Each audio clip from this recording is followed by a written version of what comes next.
Entonces, ¿por qué las personas con trastornos y problemas mentales no buscan atención en salud? Pues se ha estudiado el tema y porque mucha gente no conoce que tiene posibilidad de atenderse, porque no conoce que hay prevención, atención y rehabilitación, que es la fórmula, ¿no? Prevención, atención y rehabilitación de los trastornos de salud mental.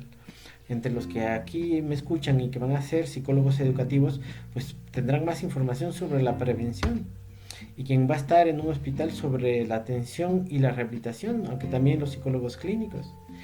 Y bueno, ¿por qué no lo hacen? Porque tienen un estigma de la gente y un estigma de ellos mismos. Eh, También se ha definido como importante el prejuicio que puede llevar a denegar ayuda o a sustituir la atención sanitaria por el sistema de justicia penal o judicial, o por el miedo que lleva a un comportamiento que lleva a la evitación. Yo no quiero decir que tengo un trastorno mental porque no me van a dar trabajo. Yo no voy a un trabajo y digo, quiero trabajar, tengo grandes habilidades en internet, soy un buen psicólogo, pero soy muy deprimido y me tienen que dar medicamentos. Sin embargo, eso no es un criterio para que puedan contratarte o no, porque comúnmente te dan una seguridad social y tú te atiendes en la seguridad social. Es más, es información que no deberían dar tú a tu trabajo, a menos que este trabajo tenga alguna condición particular, como es cuando vas a trabajar en seguridad nacional, en la policía. Te piden todas estas informaciones y que tú estás consciente de dar esta información para obtener ese trabajo. Entonces, el otro tema es el autoprejuicio, ¿no? Que uno mismo se latiguea, dice, tengo esta depresión y soy muy malo, no sirvo para nada, no sé, tengo adicción al alcohol y entonces no valgo la pena, soy una basura. Todos estos términos que usamos pues hacen que la gente no quiera atenderse, cuando lo que justamente tiene que hacer y mejoraría su pensamiento es justamente la atención médica y psicológica. ¿Cómo se crea el estigma? Pues tenemos, retomando de la psicología social, pues un estereotipo, un prejuicio y discriminación. El estigma público, pues son en el estereotipo, pues creencias negativas, como decir, no van a ser competentes las personas que tienen depresión. Y yo, ¿qué puedo decirles? Conozco a varios psicólogos que tienen depresión y que son muy buenos, hacen muy bien su trabajo y se atienden. Lo malo en el estereotipo, pues, es creencias negativas sobre uno mismo. Esto que yo decía, creer que eres peligroso, que eres incompetente, que no tienes voluntad. Hay mucha gente que dice, ah, échale ganas. Entonces tú eres un estereotipo, pero tú te lo crees y entonces tú te dices, pues no tengo la voluntad para hacerlo. Pues no es una cuestión de voluntad, es algo de un proceso de la elaboración psicológica, de atención particular, de todos los sistemas. También está el tema del prejuicio. Entonces, pues generan miedo o rabia, ¿no? ¿Cuántos nosotros nos hemos alejado de una persona que evidentemente tiene una enfermedad mental? Y uno mismo también cree que, como es parte de uno, pues uno tiene vergüenza de explicar que lo tiene.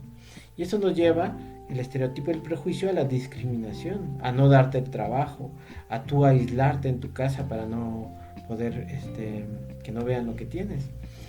O como hemos visto, pues, que hacía la gente, encerraba al enfermo considerándolo el que tenía trastorno mental como alguien que había que ocultar, ¿no? Eso es una discriminación, es también un peligro de derechos que podemos llevar a los derechos humanos. Tendremos también una clase de eso. ¿A quién afecta entonces el estigma? Afecta a todos, a la familia y a las personas que los cuidan, porque pues a veces tienen que dejar ellos también su trabajo para atenderse. ¿De quién depende la superación del estigma? Pues de todos nosotros, ¿no? Para que transformemos estos estereotipos, prejuicios y conducta discriminatoria, haciendo los ajustes que necesitemos para evitar esta discriminación del tema de los trastornos mentales y cualquier otro. Hablar de trastornos mentales también implica una relación con la pobreza.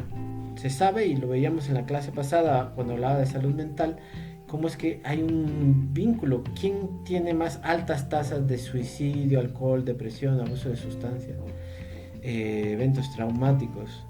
Pues las clases que tienen menos recursos no solo económicos, sino también sociales y educativos. ¿Qué se puede hacer? Que sería la pregunta que a mí me queda después de haber visto todo este mapa de la geografía de los trastornos mentales. Pues se puede trabajar en la alfabetización en salud mental y estigma. Algunas propuestas lo pueden consultar en el artículo que les pongo de referencia. Pues hablan de qué es esto, qué es la alfabetización. Pues son conocimientos y creencias sobre los trastornos mentales que ayudan al reconocimiento, manejo o prevención. ¿Qué pasos se tienen que hacer en la salud mental? Hay 14 pasos en el artículo que les recomiendo leer, está en la bibliografía anexa de esta clase, y solo pongo yo 5. Reconocer la aparición de un trastorno mental y buscar ayuda temprana. Así como cuando tenemos una gripe, casi de inmediato vamos, o pasamos 1 o 2 días, pues de la misma manera. Cuando estamos tristes, cuando estamos enojados, cuando tenemos miedo. Conocimiento y creencias sobre los factores de riesgo. Hay muchos factores que desencadenan cada una de las enfermedades. Hoy hablé solo del estrés laboral, que es un factor. Pues si yo sé, pues también sé buscar el tratamiento adecuado. Conocimiento de los tratamientos, por ejemplo en la psicología, algo que ha demostrado su eficacia es la terapia cognitivo-conductual en muchos tratamientos. Se hacen siempre estudios comparando diferentes terapias, y también se ha evaluado la efectividad del tratamiento farmacológico, y lo mejor es medicina más tratamiento psicológico. Entonces todo esto ayuda. También tener una actitud abierta, de escucha, de respeto de los demás. También, hablando de los puntos, estaría el ofrecer una primera ayuda, tener herramientas para decirle, oye, pues hay esta información, oye, hay este directorio donde tú puedes atenderte, o simplemente escuchar. No sé, por ejemplo, algo que se da en los primeros auxilios psicológicos para las personas que están en riesgo suicida. Una de las características es, me voy a quedar con la persona hasta que llegue alguien que pueda atenderlo profesionalmente. No le voy a decir qué hacer, no le voy a decir cómo comportarse, simplemente voy a acompañarlo para que no ponga en riesgo su vida, y obviamente implicaría pues hacer una llamada a un familiar explicando la situación y buscar la atención inmediata. En estos casos a veces se tiene que internar y dar el medicamento y dejar varios días en un hospital de atención psiquiátrica, por ejemplo. Bueno, ¿cuál es el tratamiento efectivo? Pues hay muchas variedades. Hay gente que solamente toma medicamentos, hay gente que asiste a terapia en sus variedades, individual, grupal, familiar. O sea, grupal puede ser toda la gente que tiene adicción va a un centro donde hay una terapia. Familiar, porque pues a veces el conflicto y la aparición del trastorno está asociado a la dinámica familiar. Les decía yo, ¿cuál es la mejor? La combinación. Entonces, la combinación de psicofármacos con psicoterapia. Y hay también en los hospitales y en las escuelas programas psicoeducativos para los pacientes con ciertos trastornos particulares, o para la prevención, o para el desarrollo de cuestiones positivas, no solamente negativas, como es la psicología positiva, que también veremos en una clase individual. Entonces, ¿qué estrategias y recomendaciones hay para mejorar la salud mental según la OMS? Pues proveer la atención de servicios, hacer accesible los fármacos, atender en la comunidad, en las zonas donde la gente está, promover la educación sanitaria, involucrar a las familias. Tenemos también otras estrategias como son establecer políticas nacionales, eso dice la OMS en los países, ya tenemos este ejemplo de la norma oficial mexicana, desarrollar personas capacitadas establecer vínculos entre los sectores. O sea, una empresa no solo se tiene que hacer cargo de ella, sino hay sistemas de atención, centros de atención psicológica en los estados que tienen, digamos, una capacidad para atender ciertas enfermedades. Y bueno, hacer evaluaciones colectivas aleatorias sobre la comunidad y hacer investigación con respecto a la salud mental. Eso también nos ayuda. Y bueno, hay aquí en la Universidad de Guanajuato varios profesores que nos dedicamos al tema de la evaluación y también de la psicoeducación para trabajar el aspecto, por ejemplo, de depresión y angustia en pacientes que tienen cáncer o que van a ser atendidos por cáncer o que van a tener un trasplante de riñón. Entonces hay todos programas establecidos que sirven para atender. Pero, ¿cuándo se debe comenzar la intervención de la prevención? Pues en la infancia y en la adolescencia tienen el mejor y el mayor impacto. Hoy hay escuelas, sobre todo privadas, que enseñan a los niños clases de yoga, de meditación, y les sirve justamente para aprender el manejo de sus emociones. ¿Qué efecto tiene? Vemos aquí una diapositiva. El tratamiento de la discapacidad pues tiene un gran impacto social. O podríamos decir, ¿qué puede mejorar el tratamiento de la discapacidad?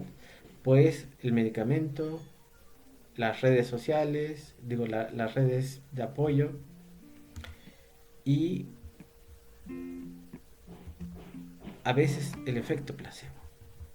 Ya para terminar la clase del día de hoy, entonces, ¿cuál es la realidad? En países desarrollados que cuentan con sistemas de atención bien establecidos, entre el 40 y el 70% de personas con trastornos mentales no reciben tratamiento. Y en países donde no tienen una infraestructura, pues esto es mucho más grave.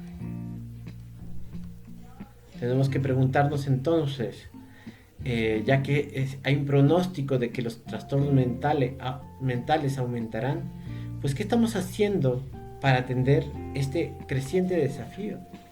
¿Qué estamos haciendo nosotros y ustedes también como estudiantes para capacitarse en técnicas específicas de atención?